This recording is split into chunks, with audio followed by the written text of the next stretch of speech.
Bueno, pues buenas tardes a todos. En este ciclo que llevamos casi todas las comunidades judías de contenido judío, ¿no? De contenido cultural, pues había una persona a la que Jai de Barcelona y yo queríamos invitar desde hacía mucho tiempo, y ese es Moisés.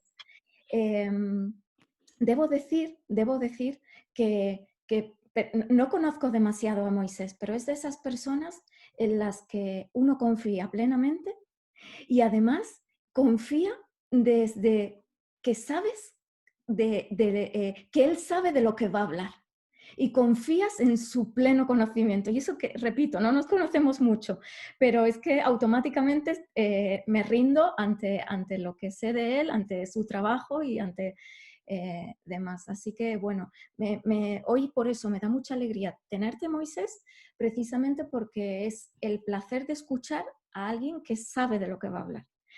Así que, bueno, nos viene Moisés, que yo creo que muchos de vosotros le conocéis. Él es un doctorando, ahora sabéis muchos de vosotros que está en los Estados Unidos, en la Universidad Stony Brook, en Nueva York. Y bueno, él sé que le gustaría considerarse como un divulgador especializado en cómic estadounidense. De ello no me cabe duda. Y, y bueno, yo creo que es de estos también talentos o conocedores que se nos marchan, pero espero que vuelvan. Y ahora mismo está en esta universidad que he mencionado, en el departamento de español, precisamente indagando en cómo el tema de la expresión en el cómic y la expresión en la novela gráfica trae a colación muchos otros temas, ¿sí? De experiencias personales y demás. Y sé, porque lo vi, que tuviste la oportunidad de entrevistar a uno de los grandes, como es Neil Gaiman, eh, muy conocido por ejemplo, The Sandman y otros muchos textos, y sé porque vi esa entrevista, así que bueno, y me imagino que todo un orgullo. Así que nada, no dilato más, y Moisés, te agradezco por tu generosidad de compartir tu conocimiento. Muchas gracias, Yael. Estas palabras siempre me quedan grandes y normalmente uno piensa que al ser en digital se puede avergonzar menos, pero no es así. Voy a hablar de identidad judía y secuencialidad de los cómics de Will Eisner. Y voy a hablar primero un poquito de quién soy yo, quién es Will Eisner y de por qué es conocido. Y luego voy a introducir ahora en breve los temas de los que quiero tratar específicamente en la obra de Eisner. A ver, vale. Bueno, como ha dicho ya él, soy profesor de español y doctorando en el Departamento de Lengua y Literatura Hispana y estoy trabajando en la tesis Visualizing the Gutter, Non-Belonging in Asian American and Latin Experience Through Comics. Entonces me centro específicamente en cómo se representa la etnia y estoy tratando estas dos comunidades por motivos muy específicos, que son la comunidad asiática americana y la latina. Entonces aquí podemos ver dos personajes que más estoy trabajando. En la primera parte estoy trabajando mucho con un personaje que se llama Jimmy Woo. Y este es un personaje que apenas estoy empezando a trabajar, se llama Señorita Río. Y creo que hay mucho detrás de este personaje que quiero trabajar. Estoy trabajando con Adrián Pérez Melgosa y quería resaltar una cosa que me ha hecho mucha gracia, que al entrar en la reunión me ponía Will Eisner con Moisés Hassan. Y ya solo verlo me ha hecho ilusión, o sea, pensar que habría sido fantástico poder haberme reunido con él. Y entonces, ¿por qué voy a hablar de Will Eisner? Y creo que toda la charla que quiero hacer va a centrarse en este porqué. No sé si os suena, Will Eisner nace en Brooklyn en 1917. Su padre es de inmigrante de Austria, de cuando todavía era Austria-Hungría, del Imperio Austrohúngaro, y su madre es de Rumanía. crean una familia judía en Brooklyn, y él nace como judío no ortodoxo. Y creo que esta parte de no ortodoxo es importante por muchas de las cosas de las que se va a hablar más adelante. Entonces, Will Eisner se le considera que crea el término de novela gráfica. Sin embargo, hay mucha discusión al respecto de si esto es así o si no lo es. Pero no me interesa tanto ese debate como decir que él formula y estructura lo que significa este término. Voy a hablar más adelante de ello. Algunas de las obras de Will Eisner son la novela gráfica de Contacto con Dios, El Soñador, El Último Día de Vietnam, Dropsy Avenue, Lady Luck. Y esta es una revista muy interesante porque es una revista que se formula únicamente para el ejército. O sea, él explica al ejército norteamericano de cómo comportarse, cómo mantener ciertas cosas, ciertos instrumentos, ciertas herramientas, y la revista únicamente lo hace en una forma de cómic, y es una de las primeras veces que se utiliza el lenguaje del cómic para, con un fin didáctico de una manera no dirigida necesariamente para niños, lo cual es muy interesante. Pero no quiero centrarme en ello. Una de las obras más importantes de Will Eisner es Spirit. Y Spirit, aparte de ser una película malísima, es un cómic que dura muchos años. Tiene incluso un periodo en que él no es el dibujante ni el escritor, porque él va a la guerra y durante ese tiempo tiene unos sustitutos, pero cuando vuelve de la guerra, vuelve muy reforzado y empieza un estilo muy distinto.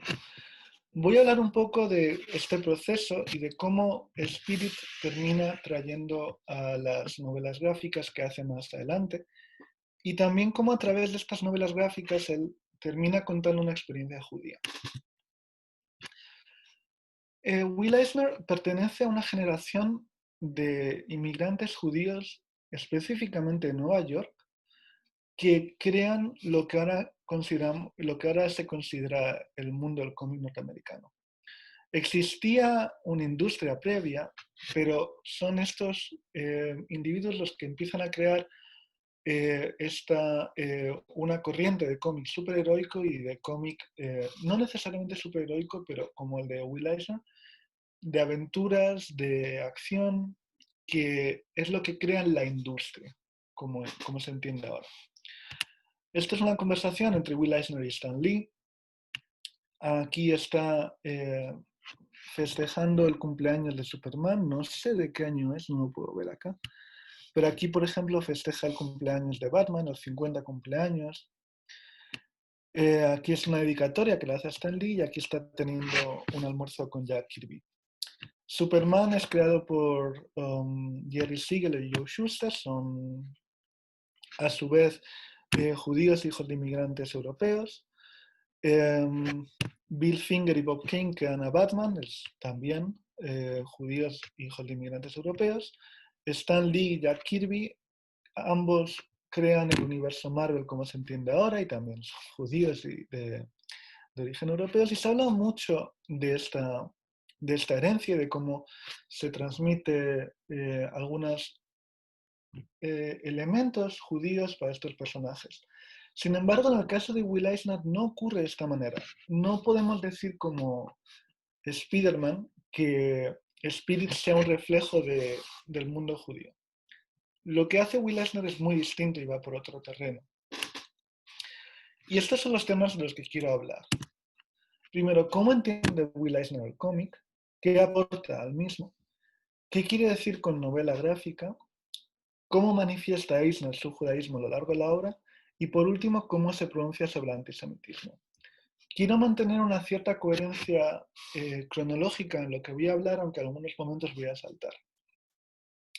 Y cómo entiende Eisner el cómic es uno de los elementos más importantes y de las aportaciones más grandes que hace. Porque lo hace de dos maneras. En primer lugar, evidentemente a través del cómic, pero a diferencia de autores como Stan Lee como Jack Kirby, como Jerry Siegel, Eisner es uno de los pocos autores que empieza como autor completo, como escritor y como dibujante. Kirby también lo hace, pero lo hace más adelante y con diferente resultado. No quiere decir que sea mejor ni peor, únicamente es diferente resultado. Pero al mismo tiempo, además de crear, de crear una obra, Will Eisner crea una editorial y por último crea una teoría. Fuera de la obra, hace libros teóricos para explicar la obra y para trabajar sobre la obra. Y pocos autores han hecho esto, y es uno de los primeros de los que lo hacen. Entonces, ¿cómo entiende Eisner el cómic? Lo primero, como cualquier persona, entendemos el cómic como una combinación en secuencia de dibujo, de imagen y texto. Pero hay muchos elementos que pueden combinar imagen y texto. Por ejemplo, un libro ilustrado también tiene imagen y texto. ¿Cuál es la particularidad del cómic? Y creo que es donde quiero poner el énfasis, es en el concepto de secuencialidad. Aquí creo que Coldo está en la conversación y me puede llevar la contraria, pero tradicionalmente en el cine, para crear una sensación de movimiento, se tiene que hacer una realización de 24 frames por segundo. Creo, esto es tradicionalmente, ahora creo que ha cambiado, ahora no sé si está en 30 o está en más, pero podemos ver aquí cómo son distintas imágenes que al pasarlas muy rápidamente se genera una sensación de movimiento, y esto es algo que conocemos todos. Y es muy obvio. Pero ¿qué es lo que ocurre en el cómic? Esto funciona para el cine y el cine tiene un lenguaje muy específico. En el cómic, la sensación de movimiento la tiene que crear el lector, en cierta manera. ¿Por qué? Porque cuando tenemos esta viñeta, vemos como Denny, el personaje de Spirit, está entrando a ver al comisario. Vemos la sombra del comisario, podemos intuir que es él. Y aquí, en la siguiente viñeta, ya le vemos sentado. Entonces, esta sensación de movimiento en el lector está llenando los huecos. Y podemos verlo acá. Nosotros estamos entendiendo, sin tener 24 frames, sin tener 24 secuencias en las que el personaje abre la puerta, se acerca y se sienta, no necesitamos esa secuencialidad. La secuencialidad se crea de otra manera. Entonces aquí es una de las primeras obras de Spirit, es uno de los más básicos. Y esto creo que es creo que de enero de 1940. Y como digo, el personaje está entrando y están teniendo una conversación. No necesitamos tener un movimiento marcado por cada imagen. Es el autor, nosotros estamos entendiendo por este vacío que vemos acá, lo que está sucediendo. Y esto es lo que se llama en inglés gather. Entonces, no sé, realmente he buscado y no hay muchos términos que vengan específicamente en español a determinar esto, pero en inglés sí que hay un término para ello. Se puede decir el vacío entre viñetas, ¿no? Cuando estas viñetas se ponen dentro en una secuencia, es lo que forman una escena y cada vez va siendo más grande. Entonces, Eisner propone el cómic como una forma de leer las imágenes y cómo nosotros por el movimiento, por el movimiento que hacemos normalmente al leer, ya sabemos que tenemos que empezar acá, seguir por acá y ir hacia acá. Hay muchas maneras de romper esto, pero esta es una de las bases del cómic. Entonces, como he dicho, nosotros consideramos el cómic como la combinación de imagen y texto. Y una de las cosas que más me parece interesante de la obra de Will Eisner es cómo a través de estas secuencias básicas y de estos conocimientos básicos, él consigue evolucionar para, conociendo todo esto, vamos a romperlo. Vamos a romper las mismas bases del cómic que yo estoy creando.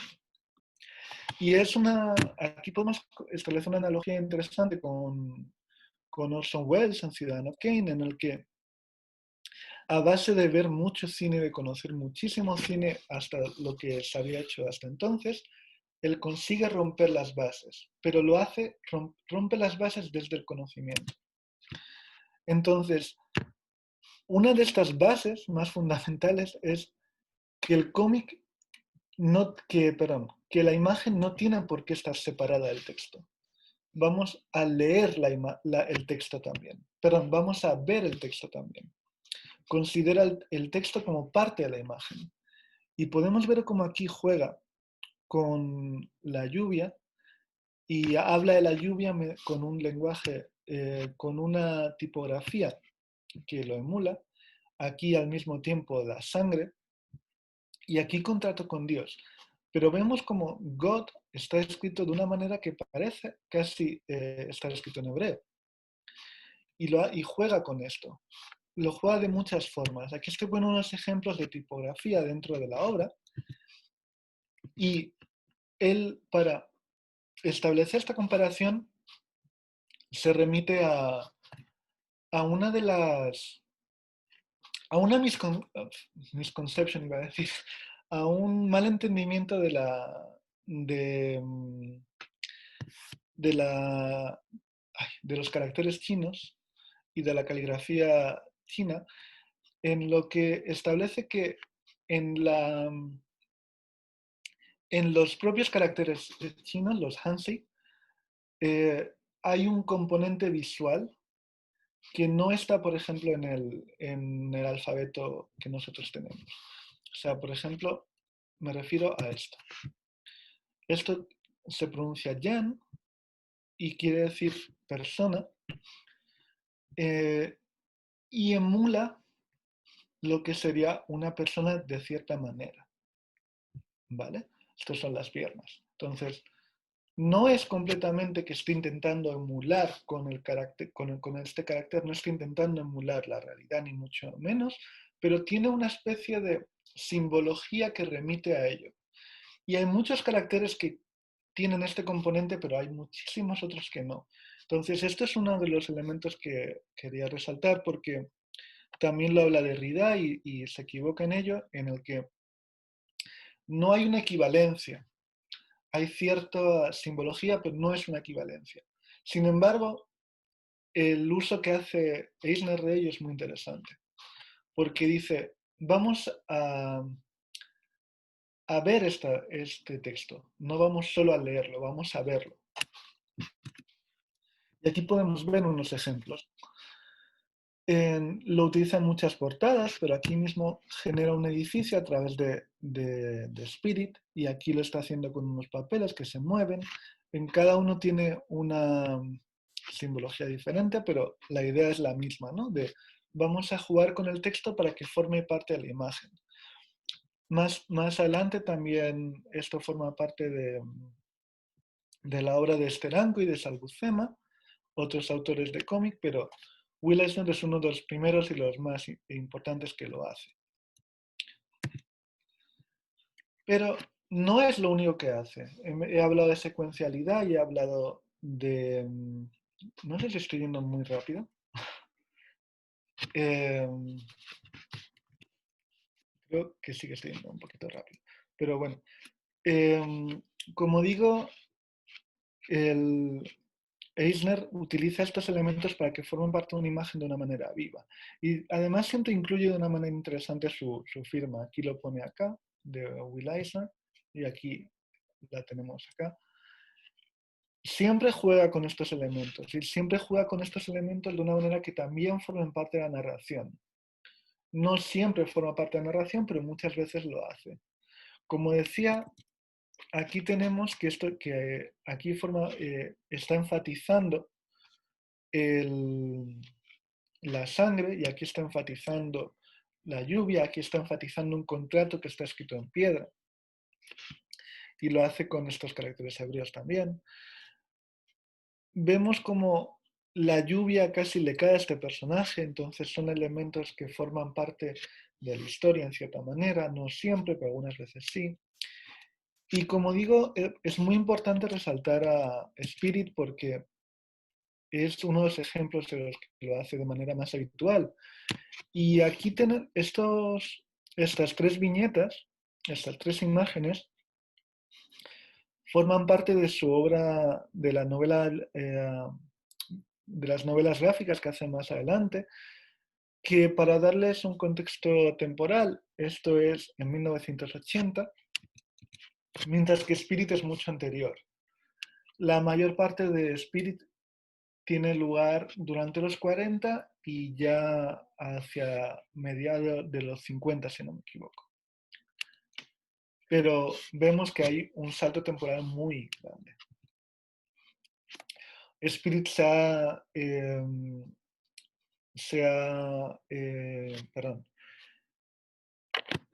reeditado muchas veces, se ha tenido muchas distintas ediciones, ahora mismo está editado en España por Norma Editorial, en unos archivos que tiene una colección muy buena, son casi anuales. Y hay, como les digo, un salto de la parte que no hizo él, y vemos como cuando vuelve a dibujarlo él, el salto cualitativo es enorme. Dentro de Spirit, él ya empieza a jugar con la narración y empieza a jugar con la posición de de lo que el lector ve. Por ejemplo, uno de los... Hemos hablado del cine frente al cómic. Y Eisner descubre muy pronto que el cómic permite poner la cámara en lugares donde el cine no puede, que es imposible. Por ejemplo, en la cuenca de los ojos. Entonces dice, for easier reading and better understanding, the reader is invited to view the rest of the story from the inside of Henry's head looking through his eyes. Entonces está invitando al lector a ver una secuencia a través de los ojos de un personaje. Este personaje está prestando los ojos al lector y no es que esté sujetando la cámara, sino es que se está metiendo dentro de él. Entonces está jugando con ciertos elementos que directamente sean imposibles en cine. Vemos, por ejemplo, que juega hasta el detalle de poner las pestañas, de cómo se ven las pestañas. Algunas cosas son irreales y, por supuesto, no tienen por qué emular la realidad. Nosotros, evidentemente, nunca vamos a poder ver esto. Pero es interesante cómo él empieza ya a jugar con estos elementos. Y esta es una de las secuencias que más estudio ha tenido sobre Will Eisner. También juega con el tiempo y de cómo marcar el tiempo. Aquí, por ejemplo, lo está dilatando, de cómo cae una gota y genera una sensación de tiempo únicamente con esta caída. Entonces, el cine te está marcando el tiempo de una manera real, te dice, vamos a ver cómo cae esta gota. Sin embargo, les había puesto antes el ejemplo de acá. Aquí podemos ver que habrían caído muchas gotas de esta viñeta, pero él quiere dilatar el tiempo y lo hace aquí, así. Hay muchas maneras con las que Spirit juega con este tipo de elementos. Y creo que consigue crear un lenguaje y un vocabulario para el cómic que es fascinante.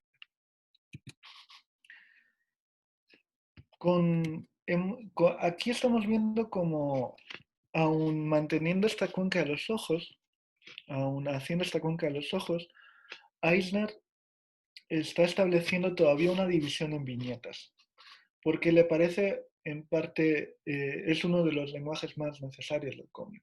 Y no lo hace siempre en Spirit, él hace muchos juegos con ello.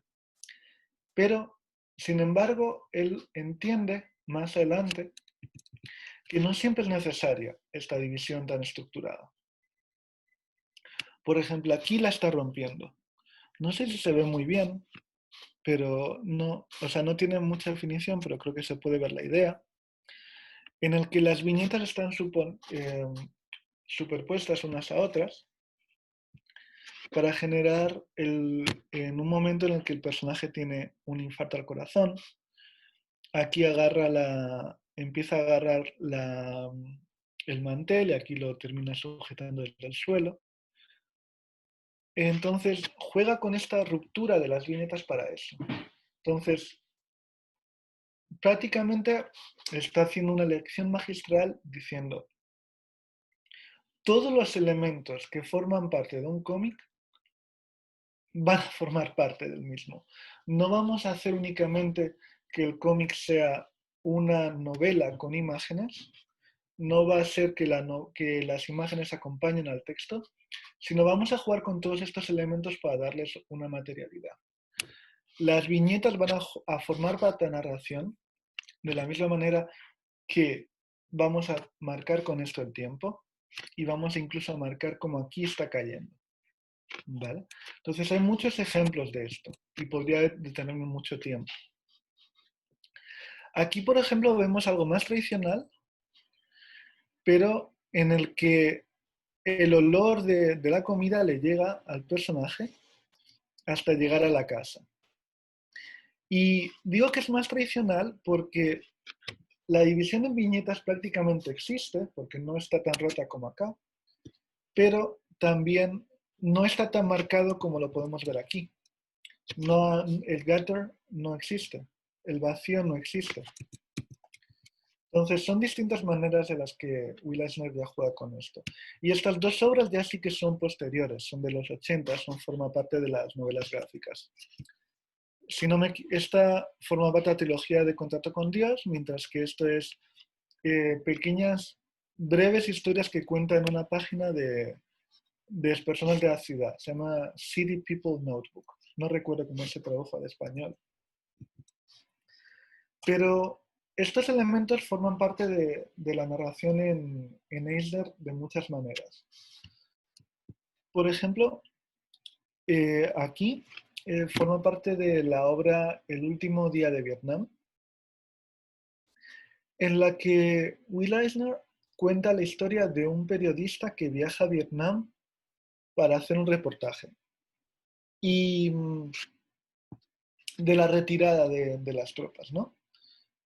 Y vemos como aquí están hablando. Este es un general que está hablando. Dice, ¿qué? ¿Qué está diciendo? No. Y empieza a hablar con alguien, pero no sabemos con quién está hablando. El reportero es un personaje que nunca llega a aparecer, porque es siempre el que nos está prestando los ojos. Entonces, aquí ya está jugando, está repitiendo la idea de Spirit, pero esta vez ya directamente es el cómic en primera persona, no utiliza las cuencas, sino únicamente nos presta los ojos. Esto sí que podría suceder en el cómic, en el cine, perdón. Pero al mismo tiempo convierte al lector en este personaje que nunca aparece. Le dice, siéntate, empieza a hablar con él, le hace, genera el movimiento, le lleva en un viaje en una camioneta y le explica un poco todo. Entonces, presta los ojos al lector y al mismo tiempo lo hace de una manera que pretende generar una sensación de desconocimiento, por decir así. El reportero es tan invitado a la escena de la guerra como lo es el lector en este cómic. Me refiero que no, el reportero no es un personaje activo, es solo un personaje que se convierte en un espectador de esta situación. Y el lector es lo mismo. Bueno, entonces con todo esto, y creo que he ido muy rápido, a lo mejor termino antes, Will Eisner empieza a crear las novelas gráficas y la primera es durante los 80. Aquí vemos una imagen de Graphic Novels Are Coming, creo que la imagen pertenece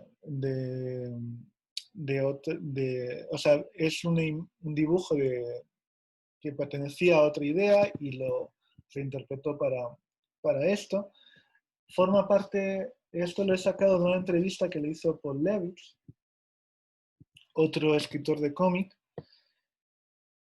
en el que empieza a hablar acerca de lo que se entiende como novela gráfica. Perdón, de cómo se genera el término. Y quiero detenerme un minuto en ello. Although the story of how Will Eisner was the first to use the term graphic novel is one of the biggest comic industry legends, and whether he coined the term itself is much debated, one cannot deny that even though Eisner was not the first to officially call a graphic novel, his approach to the book-length graphic narrative form has certainly helped define what we consider graphic novel today. Bueno, resumiendo, aunque Will Eisner no es necesariamente la primera persona que utilizó el término, o al menos no existe pruebas sobre ello o hay mucho debate sobre ello, sí que es una de las primeras personas que utilizan este término y que le genera una aproximación teórica a lo que va a ser. Entonces, existen cómics anteriores a los 80 con el término novela gráfica. Pero normalmente cuando entendemos cómic, lo que Will Eisner entiende es una manera de expresar algo, un medio en el que vamos a contar una historia mediante imágenes. Y él siempre enfatiza que la imagen es más importante que el texto. Cuando digo que la imagen es más importante que el texto, no quiere decir que el guión sea más importante que el dibujo. No, quiero decir que la imagen es lo que va a hacer que el guión sea mejor o peor. Y utiliza las herramientas que he mencionado antes para ello. Entonces, de esta manera establecemos una diferencia entre cómic y novela gráfica. El cómic es el medio. Spirit es un comic book. Contacto con Dios es una novela gráfica. Ambos forman parte, es lo que se entenderá como cómic. Por decirlo así, podríamos entender que el cómic es lo que engloba todo, mientras que el comic book, que es lo que en España se consideraría TVO, o la novela gráfica, son productos de este medio o de este arte. Will Eisner utiliza los términos de arte secuencial y de narrativa gráfica como elementos que entran a formar parte del cómic. Creo que me estoy liando un poco con los términos, pero espero que esté claro. Si tienen preguntas sobre esto, podríamos hablar más adelante. Pero esta es prácticamente la diferencia con la que podríamos entender. Entender el cómic como un arte y la novela gráfica como un producto de este arte. Puedo decir así, el cómic sería la pintura y la novela gráfica sería el cuadro. El cómic sería la literatura y la novela gráfica podría ser una novela, por ejemplo, porque la literatura engloba muchas cosas aparte de novela. Bueno, Will Eisner utiliza su experiencia y aquí tenemos uno de los elementos más distintivos de sus novelas gráficas en términos temáticos, y es que durante mucho tiempo los cómics son un producto para lectores jóvenes. Y hay mucha teoría sobre esto, se puede hablar mucho sobre esto, pero los autores normalmente piensan en un público infantil. Entonces, como imagino que muchos de ustedes conocerán Superman, Batman, Spider-Man, los X-Men, la Patrulla X, Hulk, todos ellos son personajes superheroicos, pero el cómic va mucho más allá. También tenemos historias de guerra, el Capitán Trueno, aventuras, está Esther, por ejemplo. Hay muchos cómics de muchos géneros. Sin embargo, en el cómic norteamericano, hasta 1970, por decirlo así, el cómic era principalmente superhéroes, aventuras, guerra, terror y a lo mejor y también una pequeña parte de cómic romántico. En 1970 empieza una nueva generación que dentro del movimiento hippie, del movimiento revolucionario, a raíz de la guerra de Vietnam y como respuesta a la censura por el macartismo, eh, se genera un cómic underground que empieza como a hablar contra no contra el sistema, sino como tiene una necesidad transgresora del cómic tradicional y de los valores conservadores. En todo este panorama entra Will Eisner. Will Eisner, que es un autor que se ha criado durante todo el siglo XX, nace en 1917, empieza a dibujar muy pronto, empieza a dibujar entre 15 y 20 años, ya empieza a publicar. De hecho, utiliza un par de seudónimos durante un tiempo. Luego tiene un periodo con Spirit, que es su cómic más popular, como he mencionado. Y no es necesariamente superheroico Spirit, aunque tiene tintes superheroicos. Y durante un tiempo está sin trabajar mucho, o está haciendo las revistas para el ejército, entonces no tiene una publicación fuerte. En los 80 vuelve, y vuelve con una intención muy distinta a la que ha tenido antes. Como decía, con Spirit hace mucha experimentación. Cuando llega a los 80, la experimentación, además de teórica, perdón, además de narrativa, también es temática, porque empieza a contar temas muy cotidianos. En El Soñador, por ejemplo, utiliza su experiencia para hablar de la industria del cómic y utiliza personajes que tienen como equivalentes reales, pero no utiliza sus nombres reales. Por ejemplo, en vez de decir Jack Kirby, dice Jack King, y creo que a él también se pone un nombre distinto. Entonces, a través de esta experiencia, habla acerca de los orígenes del cómic y de cómo la industria va generándose. Y ya podemos intuir aquí ciertos elementos de identidad judía dentro del contexto mayor de los pioneros de los que he estado hablando. Pero, ¿qué significa el judaísmo para Eisner? Normalmente, el 90% de sus obras dentro de novela gráfica, o quizá un 80%, no quizá, son personajes judíos. Y no son necesariamente personajes que estén bien representados. Por ejemplo, aquí estamos viendo como una mujer le dice, ¿quieres que me convierta en judía por ti? Entonces entendemos que él es judío. Y la relación entre ellos no es necesariamente positiva, no son necesariamente personajes positivos. Hay teoría acerca de esto, hay gente que dice que Eisner tuvo un desencantamiento con el judaísmo a raíz de un problema que tuvo en una sinagoga, pero realmente no me interesa mucho eso. Y creo que no es un punto importante. Me interesa mucho la manera en la que él retrata a estos personajes dentro de una cotidianidad que no es necesariamente positiva, pero tampoco es negativa, y siempre tiene una vis cómica en lo patético que son los personajes muchas veces. Son personajes que recuerdan mucho a el violinista del tejado, al personaje violinista del tejado, pero ya en un ambiente siempre normalmente en Nueva York. Y normalmente habla, en el violinista del tejado tenemos la canción de If I Were a Rich Man.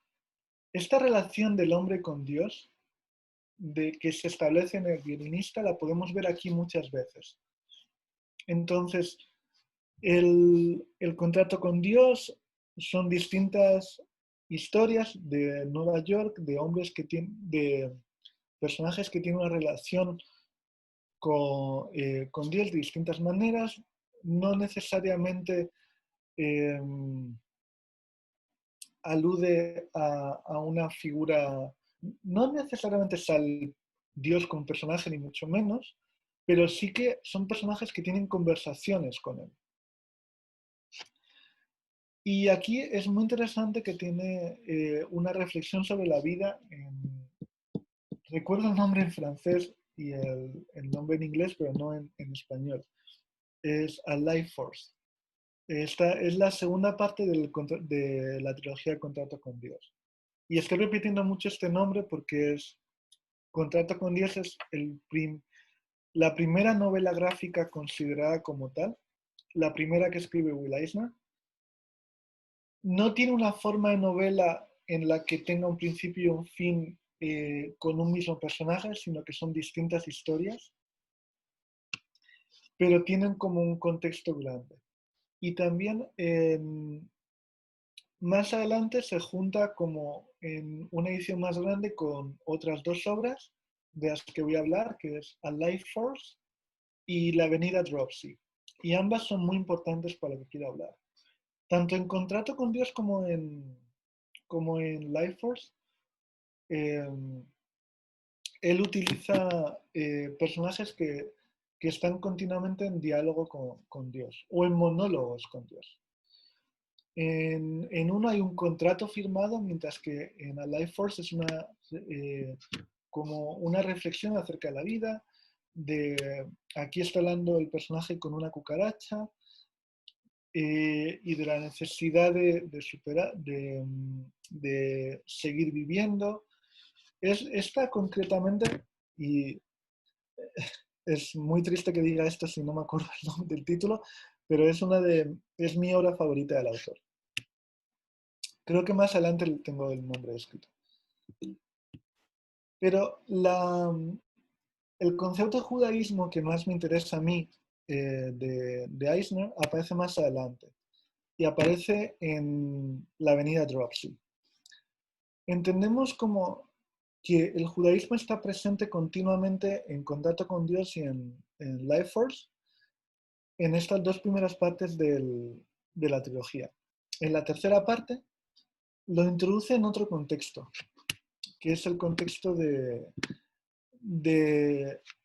la segunda parte es Ansia de Vivir. Gracias, Fran. Ya va comiéndome la cabeza.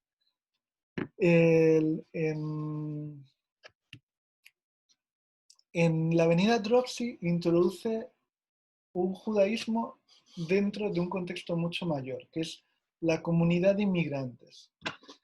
Y aquí podemos ver cómo la avenida Dropsy es... Bueno, voy a explicar un poco la historia del cómic porque es un cómic que si te cuento el principio y el final, vas a poder seguir disfrutándolo perfectamente. El protagonista no es un personaje, no es una familia, no es una calle, que es la avenida. Y es una calle del Bronx en la que te muestra cómo a través del tiempo, de 100, 200 años, se va creando distintas comunidades y cómo los inmigrantes entran a formar parte de una narrativa de lo que significa ser americano. Y esta es una de las ideas que me llevaron a mí a trabajar el concepto de identidad y etnia en el cómic, específicamente como lo está definiendo. Vemos como este personaje maldice a los ingleses desde una ventana y dice, nosotros estábamos aquí antes. Para darles un poco de contexto, son holandeses y inicialmente Nueva York era una colonia holandesa, que tenía el nombre New Amsterdam, y en esta obra una familia holandesa se enfada porque llega una familia inglesa. Sin embargo, cuando viene una tercera familia de origen irlandés, los ingleses y los holandeses se unen para rechazar a esta nueva familia.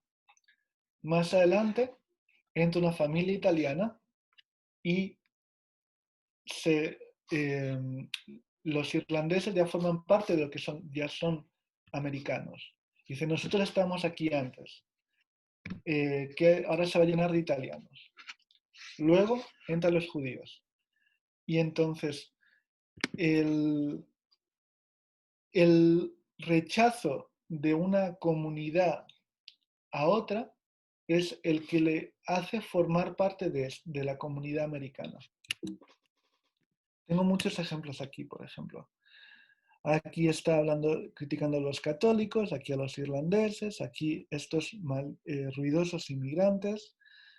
Aquí está agrediendo a un judío porque dice nos está quitando las mujeres. Dice, lo próximo que veamos es que se va a llenar de judíos como en la avenida, como en la calle tal. Este es nuestro territorio. Entonces, uno de los conceptos que me gusta mucho de Isner es cómo introduce este concepto de judaísmo dentro de algo mayor, que es la inmigración y concretamente durante el siglo XX. Pero al final de su obra, Will Eisner cambia y notamos que la amargura que tenía antes en parte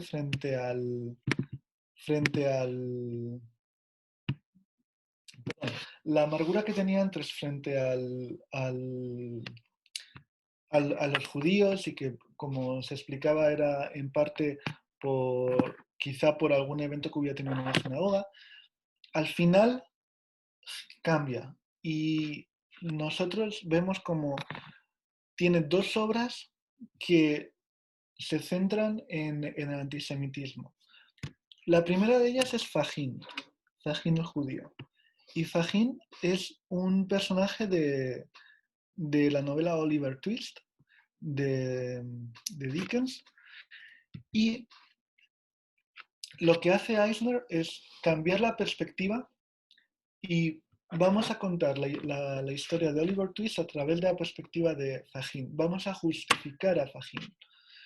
Entonces, quiero entender primero por qué Fagin llega a ser Fagin, por qué Fagin se le llama Fagin el judío, y quiero tener una conversación con Dickens al respecto. Y de hecho hay un momento en el que Fagin mismo está hablando con Dickens y explicándole su situación. Es una obra muy interesante. Aquí este mismo personaje es Dickens y parece como un fantasma de las Navidades, de su obra, ¿no? Los artistas y los escritores siempre hemos tenido la necesidad de escribir lo que tememos y de lo que confiamos. Tú y los tuyos son responsables de mantener este bias, no me sale la palabra ahora, contra los judíos. Y le dice, esto es un caso, esto es un caso argumentable y prácticamente le dice, la manera en la que tú describes a los criminales como judíos estás justificando lo que estoy diciendo. Entonces, prácticamente Dickens criminaliza al judío, lo hace de una manera también visual, en la manera en la que le describe físicamente, y Eisner alude completamente a esto. Su última obra se llama Los Protocolos y pero en inglés The Plot, la conjura, y es una reflexión, no una reflexión, perdón, sino es como una trayectoria acerca de cuál es la historia de los protocolos del Sion. Y es fascinante porque habla como, hace un recorrido histórico a esto. Y en este caso podemos ver como que Eisner no está poniendo todos los elementos narrativos que él había utilizado antes, no está jugando tanto con la narración, sino está haciendo casi un ensayo ficticio en ficción de esta historia. Es muy divulgativa, no tiene el mismo componente narrativo gráfico que tenía las historias previas, pero muestran como esta amargura que tiene Eisner en sus últimos años, y es concretamente su última obra. Entonces, para ir concluyendo, prácticamente ya he terminado, Will Eisner su legado es una larga obra durante la Golden Age, los años 30 y 40, una larga trayectoria de Spirit, que es uno de los mejores cómics de aventuras, con una experimentación visual y narrativa continua, que más adelante veremos reflejado en las novelas gráficas, que empiezan durante los 80 y terminan con su última obra en cerca del 2000 algo. Además tiene dos obras, que es una sexta, que son obras teóricas acerca del cómic. Y es, si no la primera, una de las primeras veces que se hace una reflexión teórica sobre el cómic.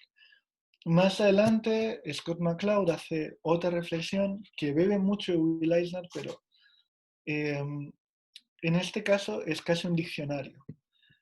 Y utiliza muchos elementos que desde la academia, a mi parecer, muchas veces no se consiguen reflejar muy bien, porque lo hace una persona que tiene una trayectoria tan elevada como Eisner.